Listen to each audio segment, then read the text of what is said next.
Dari Gus Dur ini loh. Kita ngomong soal, saya nggak nuduh loh ini. Saya hanya membacakan berita yang pernah saya baca. Nama Caimin memang disebut di persidangan oleh salah satu saksi pernah menerima uang 40 miliar. Ini fakta persidangan ada di berita, bukan saya karang-karang gitu. Itu aja yang terang benderang kelihatan. Gitu. Yang samar-samar kita nggak tahu. Tetapi bahwa faktanya Gus Dur dikhianati oleh Caimin, ini kan fakta sejarah kita. Yang anak-anak muda terutama yang mau aktif di politik harus tahu. Supaya apa? Politiknya bermoral. Efeknya kan ke sana. Kalau mereka kemudian berpikir, sudah kita sikut-sikut aja, kita gampang aja, kita cara-cara yang tidak beretika, tidak bermoral kita jalankan, nggak apa-apa. Yang penting kita dudukin partai. Kalau mereka semua mikir kayak gitu, akan jadi apa negara kita? Yang waras tidak boleh mengalah terhadap mereka para pencoleng-pencoleng agama yang menjadikan agama sebagai alat politik.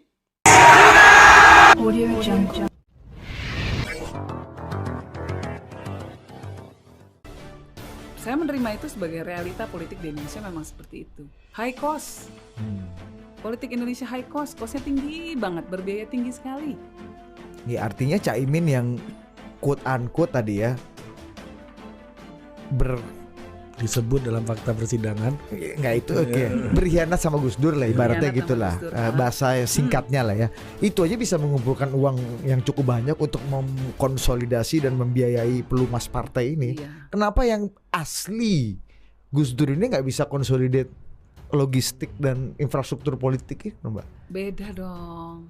Kita kan nggak jualan ini untuk pencalonan gubernur dan lain sebagainya. Kita nggak biasa nginjek-injek orang supaya dapat duit, kan kayak gitu. Kita nggak pernah minta setoran. Saya nggak tahu itu ditanya sama fakta persidangannya dari mana itu uangnya waktu itu. Ditelusuri saja di sana gitu. Nah, sementara konstituen kita adalah banyak sekali orang-orang yang hidupnya belum sejahtera. Yang mereka berikan adalah doa, dan saya sangat berterima kasih diberi sumbangan doa itu jauh lebih barokah. Nah, ibaratnya kenapa? Masih selamat sampai sekarang. Ya, itu yang paling penting. Bukan uang. Dan kalau saya pribadi tadi kan ditanya motifnya ngapain sih rame-rame bikin lagi? Murni untuk meluruskan sejarah tadi. Kenapa? Karena apapun ya, saya tuh ketemu suami saya gara-gara sudah nggak di PKB lagi. Mungkin kalau dulu di PKB nggak ketemu suami saya, kan kira-kira gitu. Jadi ya saya di sini juga merasakan ada hikmah dari kejadian-kejadian itu gitu yang saya syukuri. Oh, memang sudah harus seperti itu gitu jalannya. Tetapi bahwa faktanya Gus Dur dikhianati oleh Caimin, ini kan fakta sejarah kita. Yang anak-anak muda terutama yang mau aktif di politik harus tahu. Supaya apa? Politiknya bermoral. Efeknya kan ke sana. Kalau mereka kemudian berpikir, sudah kita sikut-sikut aja, kita gampang aja, kita cara-cara yang tidak beretika, tidak bermoral kita jalankan, nggak apa-apa. Yang penting kita dudukin partai. Kalau mereka semua mikir kayak gitu, akan jadi apa negara kita? Nah, itu sih buat saya yang paling penting di situ. Kalau Gus Dur aja digituin, apalagi rakyat. Gitu. Tapi ditanya wartawan, ya saya jawab apa adanya.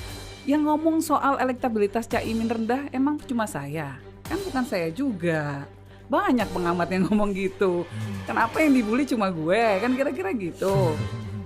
Terus soal Caimin memang melecehkan Gus Yahya, itu dia sendiri sudah ada di TV, wawancara di TV-nya. Salah nggak kalau saya ngingetin bahwa itu nggak boleh? Ini mewakili. Menurut saya ya, kalau dia nggak parno, justru makasih karena diingetin.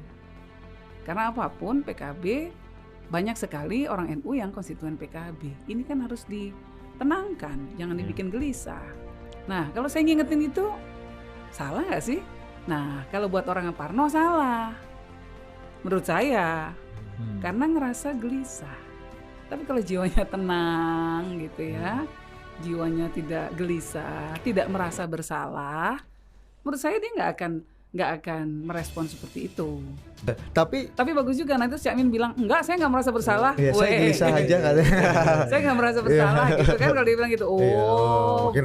Makin rame. Nah, tapi gini Mbak, ini kan menyingkirkan Gus Dur dengan merasa bersalah. Bagus tuh dibikin meme.